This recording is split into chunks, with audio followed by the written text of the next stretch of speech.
I think we can move on and go to the Allure of Asian Gems, Gemmological Knowledge in Late Renaissance Portugal by Hugo Miguel Crespo.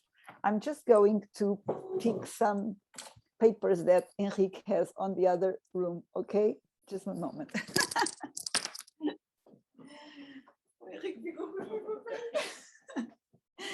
Sorry. Sorry for this. So, I have the honor to introduce Hugo Miguel Crespo, which I know from conferences, and he's a great expert of Renaissance art in Portugal. So he has specialized in Portuguese Renaissance material culture and Asian decorative arts, made for export to the European market in the age of discovery. In 2014, he curated an exhibition at the Museu do Oriente in Lisbon on the jewels from the India run, and published Global Interiors on the Rua Nova in Renaissance Lisbon and Rock Crystal Carving in Portuguese Asia, an archaeometric analysis, both in the Global City on the Streets of Renaissance Lisbon by Anne-Marie Jordan, which is an unbelievable, great book. So, and these chapters also. Congratulations, Hugo. So in 2016, he gave the annual Benjamin Zucker Lecture on Mughal art, on Indian jewelry and the Portuguese during the rise of the Mughal Empire at the Victoria and Albert Museum in London. In 2019, he published The Plundering of the Ceylonese Royal Treasury, its character, cost, and dispersal in gems in the early modern world, materials, knowledge, and global trade by 1450 to 800s. And an engraved diamond for Sebastião I of Portugal in Palazzo Pitti, in the art of collecting Lisbon, Europe, and the early modern world. So he's really an expert of what he's going to talk now. And now finally, just to conclude his this biographical introduction, in 2021, he curated the exhibition India in Portugal, a time of artistic confluence at the Museu Nacional de Soares dos Reis in Porto. So the floor is yours, Hugo. Thank you so much for accepting our invitation to participate in this workshop. Thank you, thank you. Can everyone listen? It's the sound okay? Perfect. So just me. Sorry, may I just say one thing? Sorry, Hugo. Yeah. One thing that I have to say is that we are recording. Yeah, okay. It should be said in the beginning. I'm so sorry. It was our mistake, but we are recording. So if anyone is against, they should leave. Yes, that's it. Probably. They should go home. That's it. Or stay home. Okay, thank you so much. Thank you, thank you. Let me just share my screen.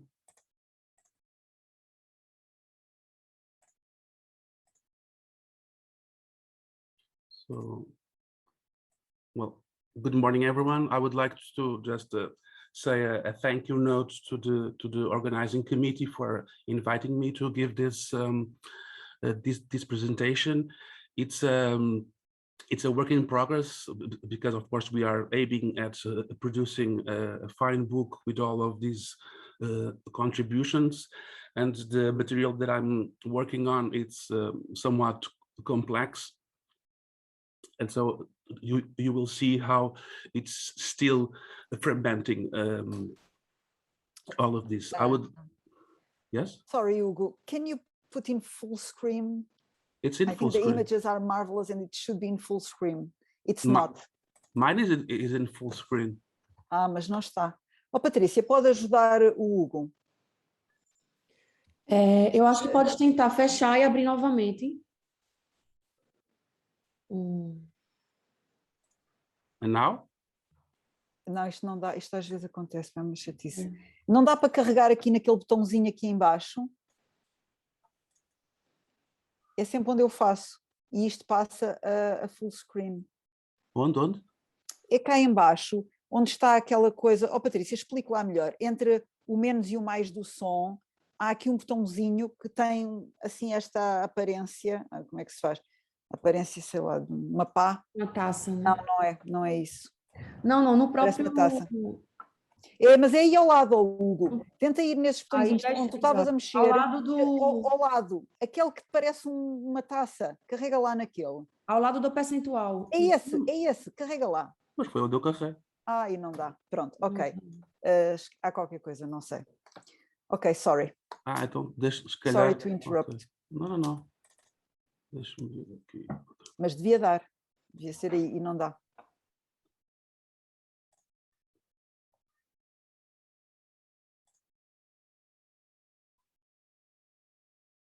É que é uma pena, as imagens são lindas e isso devia estar no ecrã todo, aparecer no ecrã todo, foi por isso é que eu estava... Deve ser assim, Ok. Assim? Não, o Samuel sugeriu partilhar a tela em vez da janela. Mas era o que eu estava a fazer. Ao invés de partilhar o PowerPoint, partilhar a tela do computador do... E agora já dá? Ainda não. Percebo. Agora sim. Oi? Sim. E agora vem bem? Perfeito. Okay. Thank you so much, Hugo. It's perfect. No, Okay, you can start. It's better this way because I put much effort into the images, of course. So it's better if you can really see them. I will just starting with this image because I don't have a caption for it. Maybe you know this detail from a very famous and important portrait of Queen Catherine of Austria made by Antonis Mor in 1552. This detail, this painting is in the Prado. It was used as the official portrait of Caterina, as Anne-Marie Jordan Gershwin has all studied and this painting in depth. And what it shows us is a very rich belt that the King John III gave to his wife. And it shows the kind of precious gemstones that came, that were possible with the India run. It's in this kind of heraldic escutcheon, and you can see a really large cabochon cut ruby on top, and a point cut diamond, and some pearls, probably from Hormuz. So I will start my presentation now. While the pivotal role of late Renaissance Italian scholars to the advances in gemmology is unquestionable, much of the underlying knowledge on which it is grounded was collected firsthand in Asia by Portuguese gem traders, crown officials, and savants. The first detailed accounts to reach Europe on the diverse origins, nature, and properties of gems and the practical and commercial aspects of its intra-regional trade in Asia are those by Tomé Pires in his Suma Oriental, 1512-1515, and Duarte Barbosa, his Livro de Duarte Barbosa, 1516-1518, both translated by Giovanni Battista Ramuzio in his Delle Navigazione et Viaggi from 1550-1559.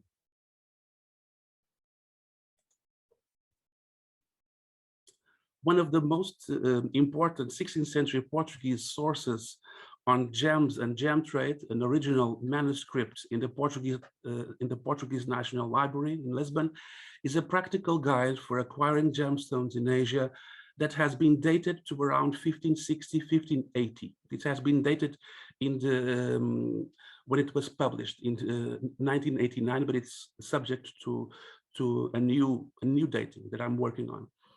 Albeit published in 1989, this small guide has received little attention from scholars and merits a more profound analysis of its contents, date, context of production, and authorship.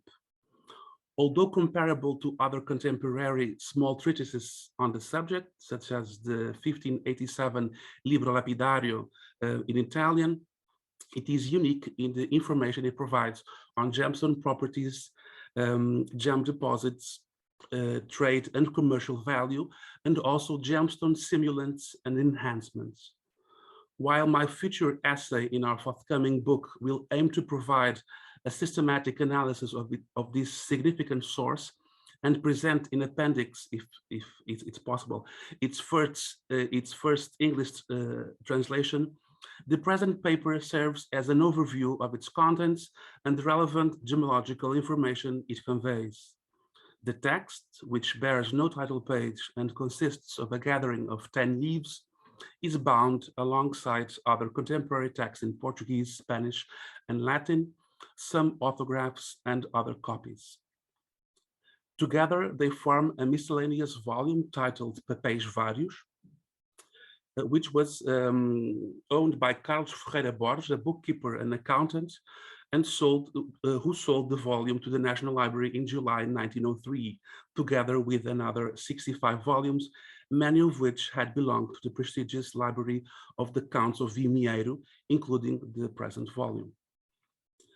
This volume includes texts, mostly copies, by famous 16th century authors such as Luís de Camões, António Ribeiro, Fernão Cardoso, Jerónimo de Zembuja, André de Rezende, Manuel de Portugal, Lourenço de Cáceres, Jorge Coelho, etc. An in-volume of 328 folios with different page numberings, this manuscript volume was known to Diogo Barbosa Machado, the well-known bibliophile. More than a well-structured treatise, the manuscript is mostly a practical guide on the identification and acquisition of precious substances in the Asian markets, largely gemstones, aimed at Portuguese merchants traveling on the India run. The presence of erasures, interlinear corrections, and additions to the text points to an original work, albeit probably based on earlier notes. 3 slightly different hands may be detected. One, more calligraphic, is mostly present in the first folios of the manuscript and may be described as a chancery cursive, chancelleresca corsiva, based on the humanist minuscule. A second one, although similar to the first, is slightly more cursive, slanted, with longer stems and tails. This is followed by a third, much more cursive hand that may be called a chancery hand, chancelleresca, of a type typical of Portuguese official documents from the 1550s, full of curving ligatures and abbreviations. The swift transition from the second to the third hand, which occurs several times in the manuscript, may be seen here on the lower half of this folio. Seemingly written with the same quill and ink without any noticeable breaks, all of these 3 hands may belong to the same person writing at varying speeds. While the text may be divided into 2 parts, one devoted to precious organic substances and the other to gemstones, we find that bezoar stones were included among gems. And although each section deals solely with one type of precious substance or gemstone, there is one detailing the purchase of gem set jewelry from Ceylon as a group, while others encompass different gemstones. The text begins with small sections on civet musk, ambergris, and benzoin gum, which I will not detail here. The second and largest part of the guide is titled Coisas de Pedraria, or on gemstones. This part is then subdivided by gemstone, the first and largest section devoted to diamonds, with individual headings for cut and rough stones. Diamonds are followed by rubies, spinels, balas, emeralds, sapphires, turquoises, cat's eyes, jacinths, garnets and other stones, bezoar stones, gem set trinkets from Ceylon, pearls and small pearls, followed by extra sections on small pearls. The order in which these gemstones are presented mirror their contemporary symbolic and commercial value and are used with more or fewer variations in other contemporary texts.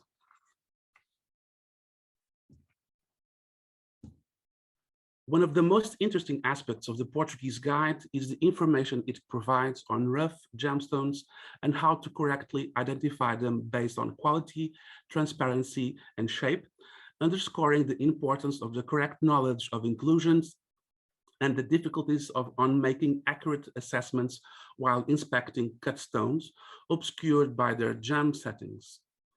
One such case is the appraisal of diamonds, of which their precise height may be disguised by the addition of glass below the stone as a doublet, or by painting black the closed setting. From this diamond-studded ring, we may see remnants of black paint inside the setting where the stones are missing, alongside the blackish aspect of the minute table-cut diamonds. According to the author, another type of deception involved the use of substitute gems, such as colorless sapphires and topazes and near colorless citrines, which could be easily distinguished from diamond by scratching the side of the gem with a point-cut diamond set on a ring, a crude yet effective hardness test favored by the author. The purchase of diamonds set in jewelry is thus completely discouraged, albeit the author provides a chart of prices per carat for cut diamonds, as he does for rough stones. In addition, the purchase of partially polished stones, preformed by local cutters and free of inclusions, with an expected loss of a third or more from their original weight, is only encouraged if the polishing is made by Muslims. One other valuable piece of information noted by the author is the recent fashioning of diamonds in India by local gem cutters following European cutting patterns and technology. However, their poor quality should detract any gem merchant from acquiring them or having rough gems cut in India. The author further underscores the high level of knowledge required to cut diamonds to perfection and maximize the yield, so the weight retention, better adapting a cutting pattern to the rough gem. According to the author, rough crystals should be appraised and valued based on their shape and according to the intended cut, either table or point cut. It should be noted that most of the available rough gems to arrive in Europe would be tabular in shape, such as MIGUELs or twin crystals, in addition to partially resorbed elongated gems and irregular gemstones. Perfect octahedra, the best crystal habit from which thicker stones could be fashioned, either square table cuts or point cuts, were rare, as these were highly sought after by local Indian clientele and ruling class. So this, in the image, you see a point cut, which is only slightly polished from a natural octahedra, octahedron, and these stones were believed to be pure and very important symbolically in Indian culture. So for millennia, Indian jewelry had used this kind of stones, but in their rough, unpolished state. The best stones were always thick and cut from well-formed rough crystals. Although the preferred crystal should be of the best water, completely colorless and clear of inclusions, a light green tint, if not too strong, and also light yellow are, according to the author, to be prized. It is curious to note that the author considers very lightly green gems to be deemed the diamonds of the finest water. Green diamonds, as we know, are stained by radiation, which is mostly superficial and may be polished away during the first stages of cutting. Strong colored yellow diamonds, the author tells us, are much less esteemed and known as old mined in older diamond mines in India. Larger, heavily included diamonds were valued only as cutting and polishing material to fashion other diamonds, and we know the pivotal role of the Portuguese in the distribution of diamond powder essential to diamond cutting. Although the author is silent on the Indian diamond mines, we know from a 1548 Portuguese report on the Vijayanagara diamond mines that green diamonds were found in a mine in Pempe, possibly Peapuli, Kurnool district of Andhra Pradesh, that small perfect diamonds were mined from an old mine in Komp de Limping, Kondapalli, Adilabad district of Telangana, that mines in the kingdom of Odia, in the present day Odisha, yielded heavily included gems, while the best, most limpid and costly gems came from the Golconda and Ahmednagar sultanates. Alongside their values per carat, our author details the nature of the Indian weight system, introducing the reader to the manjarinj or manjling, the red seed of the false sandalwood, known in Malayalam as manchati. According to the author, for manjling equal 5 old carats, when manjling equals 5 grams or 1.241 metric carats. Following diamonds, the author goes into detail over 3 types of red precious gemstones: rubies, spinels, and balas.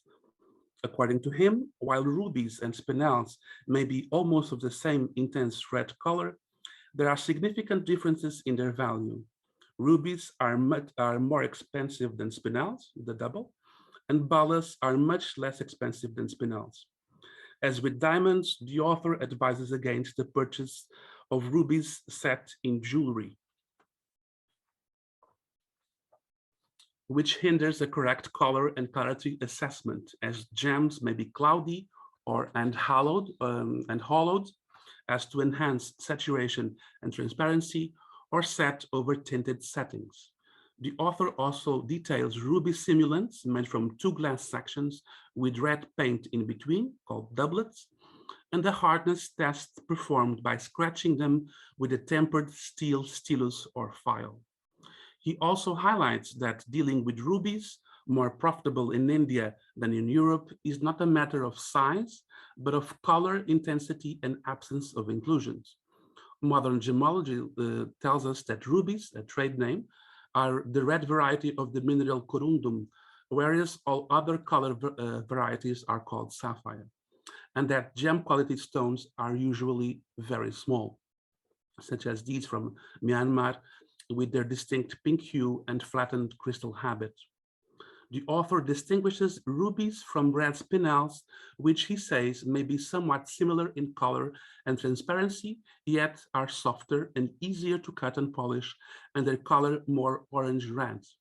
Spinels, which may occur in many colors, are a different mineral, as we know now, with distinct physical and optical properties than those of ruby.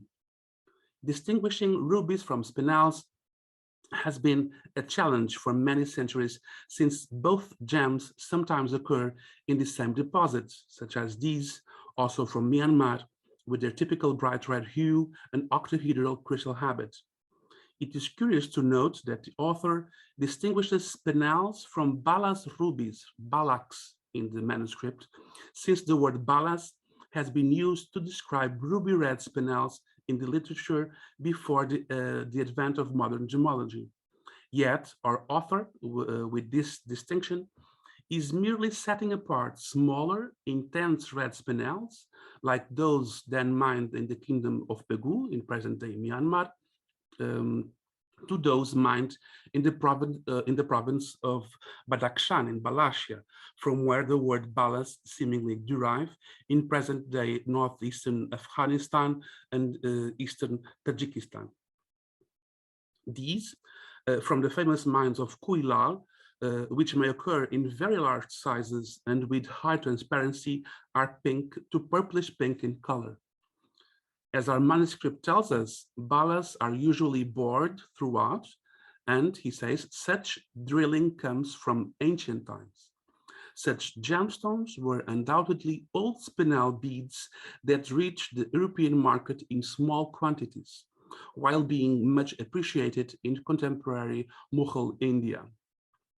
This stone is the finest example of such Balas rubies with royal inscriptions from Timurids, Safavid, and Mughal emperors. I had the fortune to handle this royal spinel, this imperial spinel in Kuwait some years ago. Red gemstones are followed by emeralds, the green variety of beryl.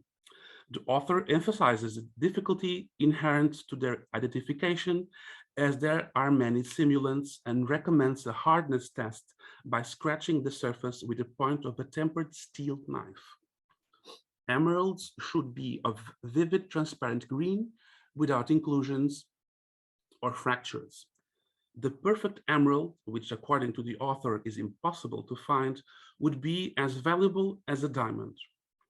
Indian emeralds, the author notes, oriental and well-formed, are cloudy green with inclusions and are not as valuable as those which are perfect.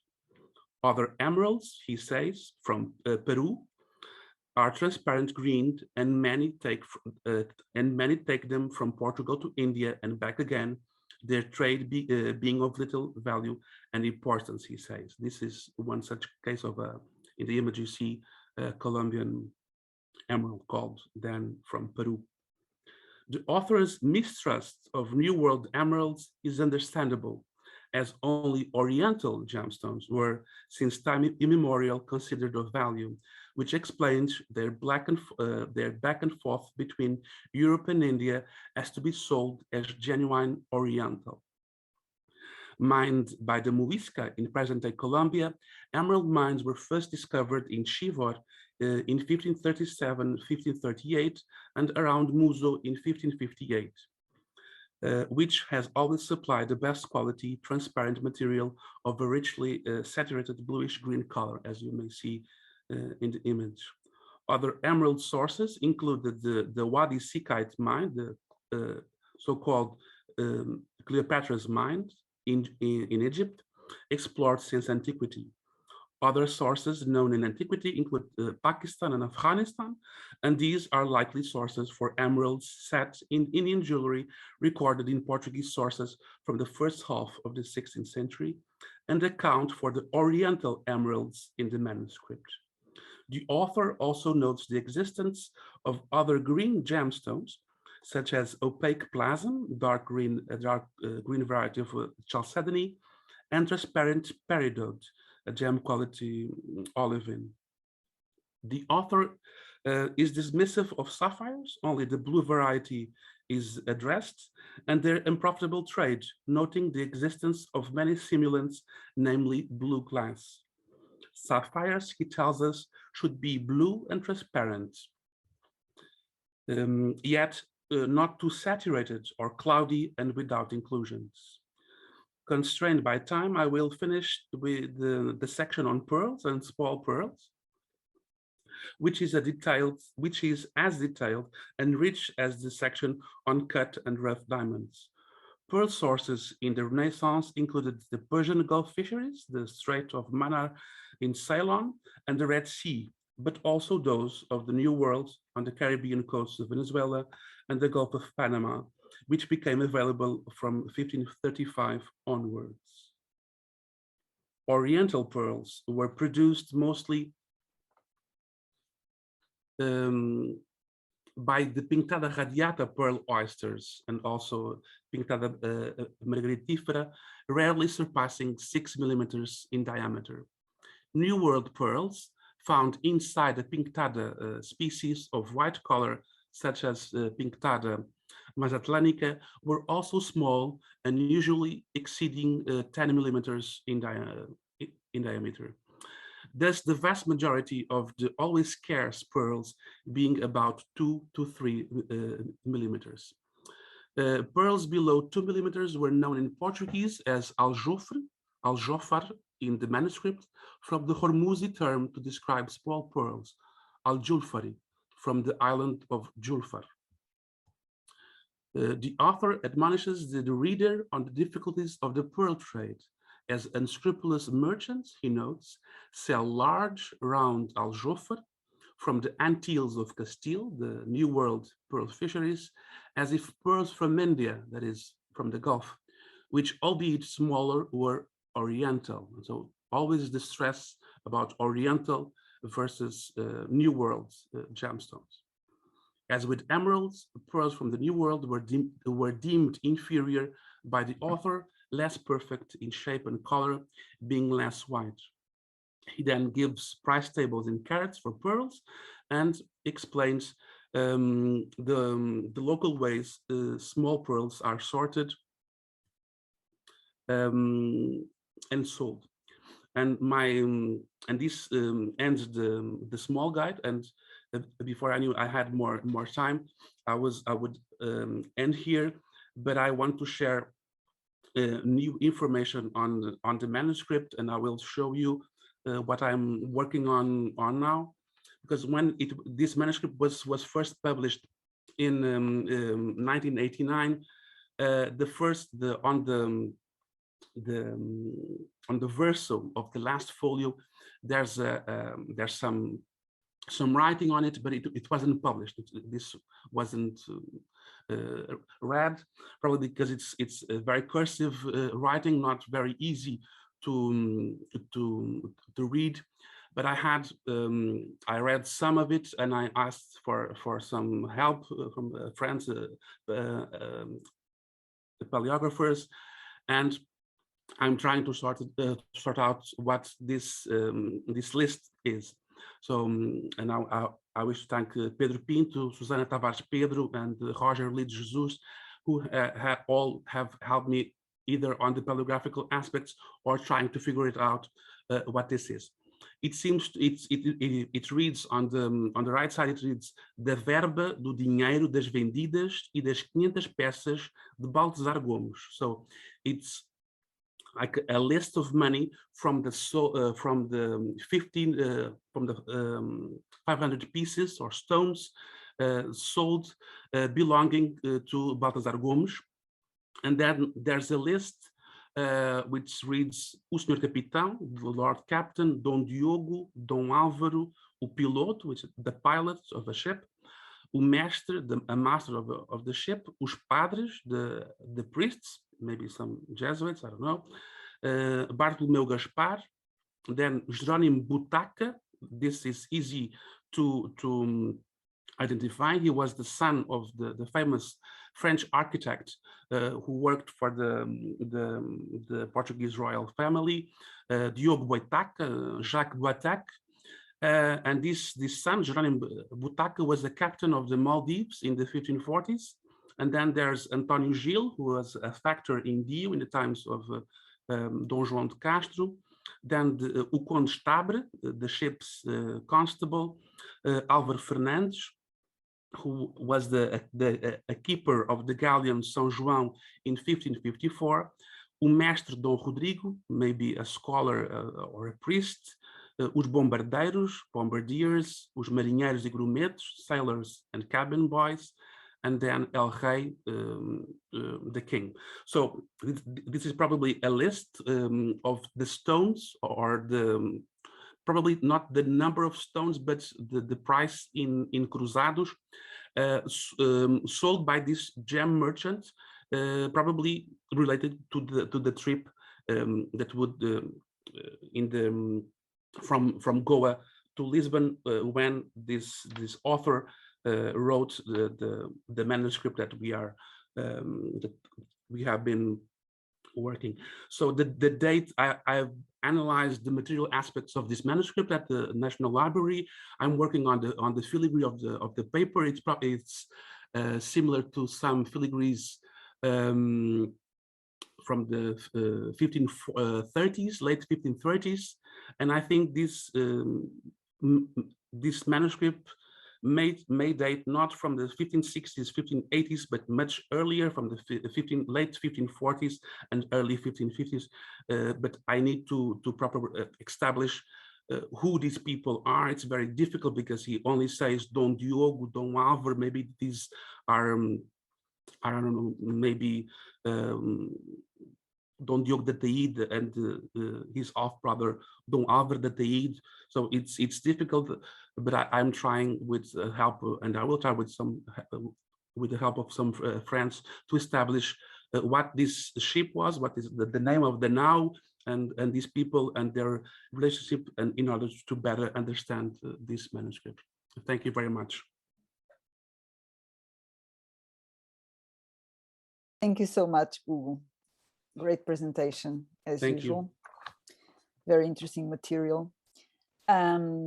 So now we have space for discussion. So who wants to make questions to Hugo?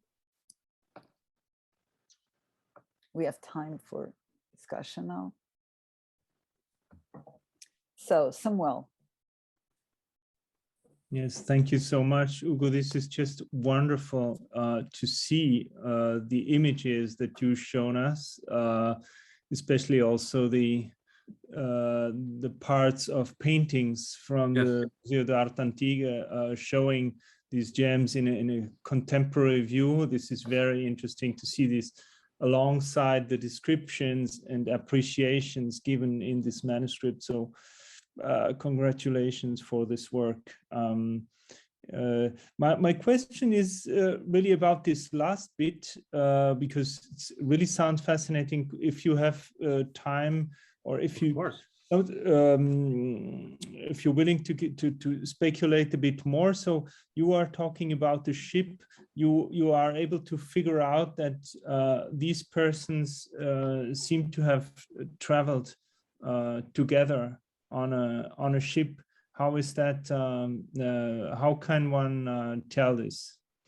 Well, it's very difficult to tell, but from the type of list, it seems logic that we are talking about someone who is actually traveling in the India run, making the journey, and from the list, having the captain, and then nobleman, and then the crew of the ship, that it probably it means that he was traveling aboard the ship, aboard a carrack.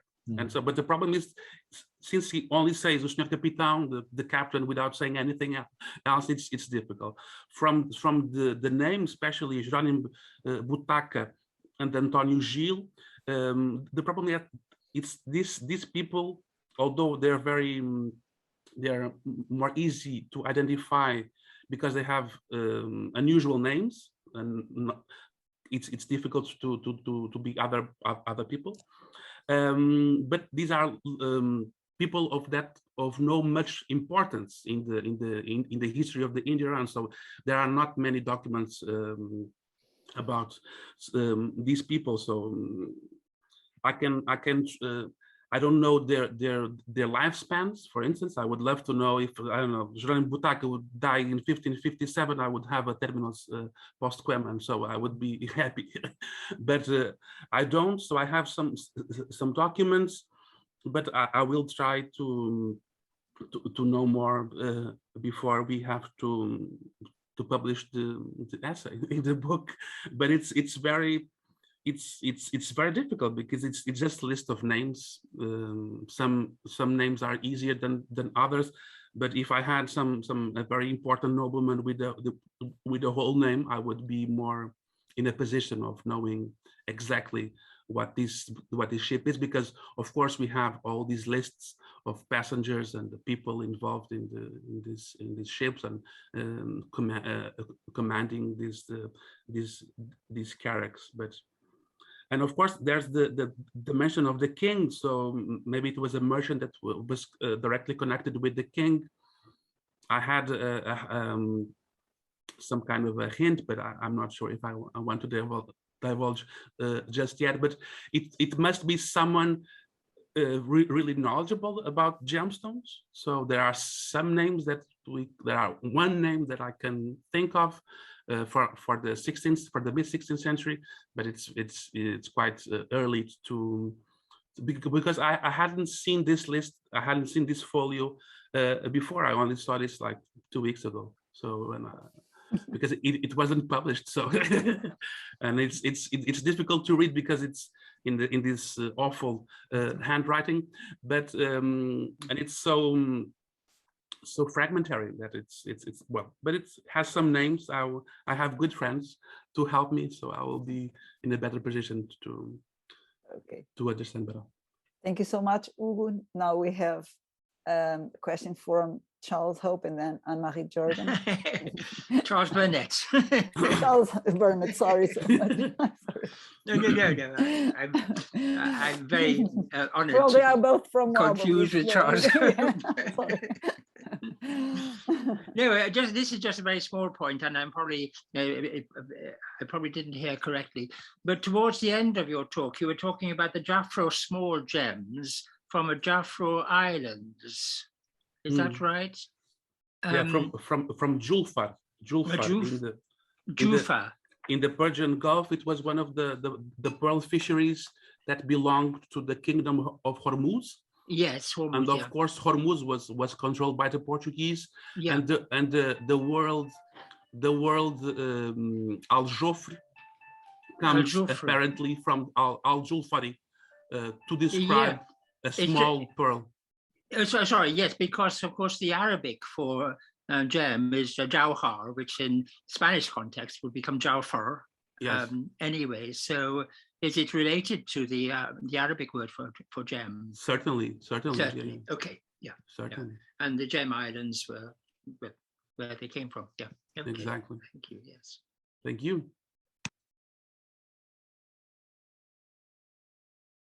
Can I ask my question to Hugo?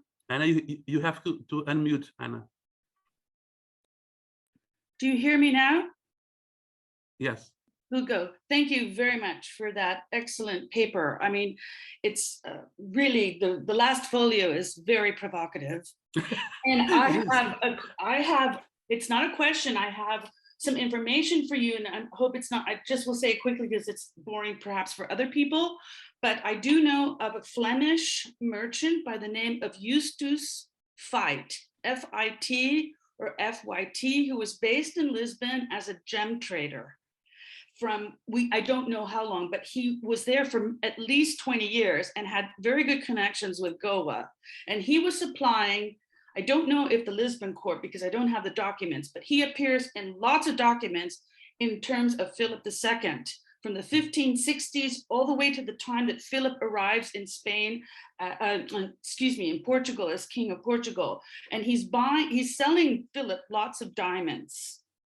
And so I'm wondering, and he, as a Flemish, may have really known the foreign community with the name of Boytac and the Frenchman and the other, that perhaps that he was well connected with this. So I'm happy to give you these, and the gems he's selling to the Spanish court are very well defined in the documentation and how much was paid for. So big diamonds, Philip is buying big diamonds at a certain point for himself, for the treasury, and to outfit his two daughters who are getting married in the 1580s. So all very interesting.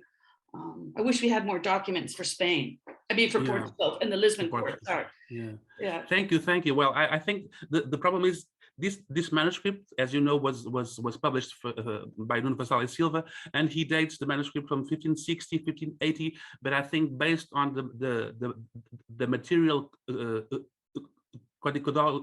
codicological aspects of the manuscript, I think it's much earlier, and so probably it doesn't fit that well with Justus, you know, because I think it may be from the early 50s or the late 40s, early 50s. Yes. And rather than so in the reign of John III, rather than later. But of course, I would love to know more about this Justus Fyt, of course. Yes, I will. Well, I have it all for you anyway, for your future thank work. you, Henry. That's very but also maybe, have you looked, you know, Pedro Pinto published that inventory, the manifest of the now Garza. Did you look at the names there to see if they could match? No, I haven't. I need to. Okay. It's a very important manuscript, as you know. I'm always working on it, but I haven't seen the names. Yeah, no, that's true. That's a very good clue, because it's a really wonderful. Well, if you're because if you're dating it earlier to the 1550s, that those names might Pop up, yeah. pop up with the Garza inventory. So excellent paper. Thank you so much, HUGO. Thank you very much, Anne-Marie. Thank you.